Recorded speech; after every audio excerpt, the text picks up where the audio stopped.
Assalamualaikum warahmatullahi wabarakatuh.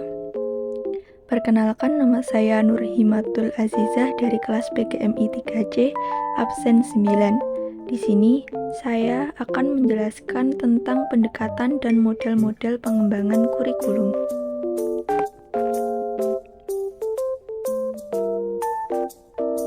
Pokok bahasan, yang pertama ada model humanistik, yang kedua ada model subjek akademik, yang ketiga ada model rekonstruksi sosial, yang keempat ada model teknologi, yang kelima ada model pendidikan gerak, yang keenam ada pendidikan petualangan, dan yang ketujuh ada pendidikan kebugaran.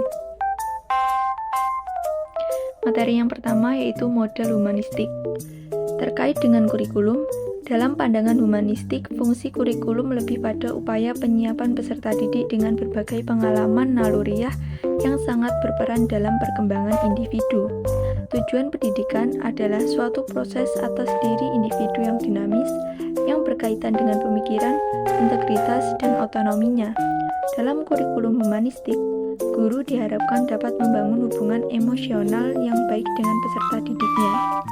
Dalam pendekatan humanistik, peserta didik diajar untuk membedakan hasil berdasarkan maknanya, sehingga evaluasi kurikulum humanistik lebih memberi penekanan pada proses yang dilakukan.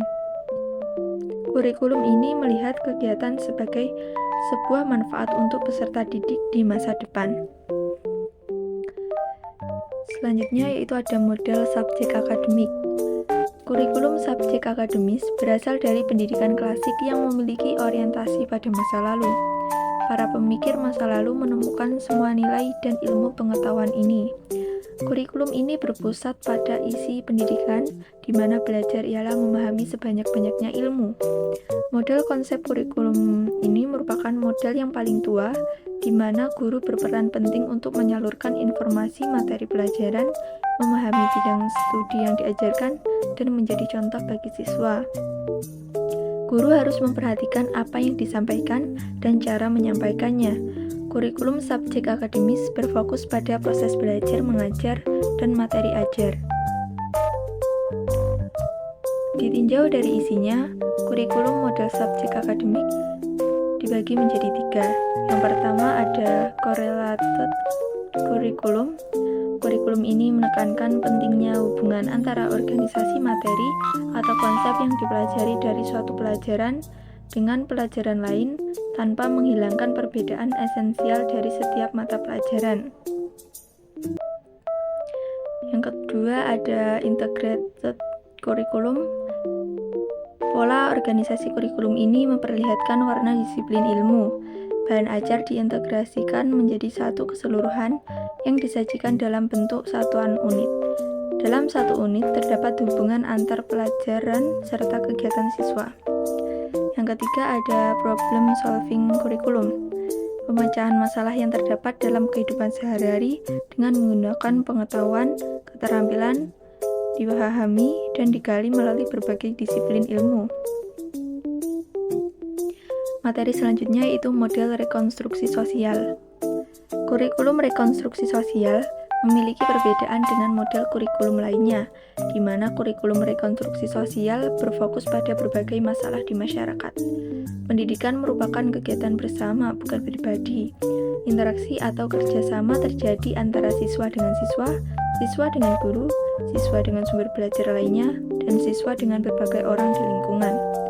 Kurikulum rekonstruksi sosial memiliki tujuan utama, yaitu memberikan berbagai hambatan, tantangan, dan masalah yang dihadapi masyarakat kepada para siswa. Berbagai tantangan ialah bidang garapan studi sosial yang berkaitan dengan sosiologi, ekonomi, estetika, psikologi, matematika, dan pengetahuan alam. Materi selanjutnya yaitu model teknologi. Dalam pendidikan, teknologi mempengaruhi kurikulum dalam 2 cara, yaitu aplikasi dan teori. Inti kurikulum teknologi adalah keyakinan bahwa materi kurikulum yang digunakan oleh peserta didik seharusnya dapat menghasilkan kompetensi khusus bagi mereka. Teknologi seharusnya berperan dalam meningkatkan kualitas kurikulum. dengan memberi kontribusi mengenai keefektifan instruksional, tahapan instruksional, dan memantau perkembangan peserta didik. Oleh karenanya, sangat beralasan bahwa semakin banyak kurikulum efektif yang selaras dengan perkembangan teknologi. Materi selanjutnya yaitu model pendidikan gerak. Model pendidikan gerak dapat diterapkan dalam kurikulum pendidikan jasmani. Pendidikan gerak atau movement education menekankan kurikulumnya pada penguasaan konsep gerak. Dalam pengembangan kurikulum pendidikan gerak, keseluruhan konsep itu dimanfaatkan dan dielaborasi, serta menjadi wahana bagi anak untuk mengeksplorasi kemampuan geraknya, termasuk jika ke dalam kurikulum tersebut dimasukkan beberapa orientasi kecabangan olahraga seperti senam atau permainan bahkan dansa sekalipun. Materi selanjutnya yaitu pendidikan petualangan. Kurikulum yang berisi aktivitas yang menantang di alam bebas dan disesuaikan dengan kebutuhan peserta didik. Dengan pendidikan petualangan, diharapkan peserta didik mampu meningkatkan keterampilan gerak dalam menikmati fenomena alam yang menantang dan menakjubkan. Materi selanjutnya yaitu pendidikan kebugaran. Model ini memiliki pandangan bahwa para siswa dapat membangun tubuh yang sehat dan memiliki gaya hidup aktif dengan cara melakukan aktivitas fisik dalam kehidupan sehari-harinya.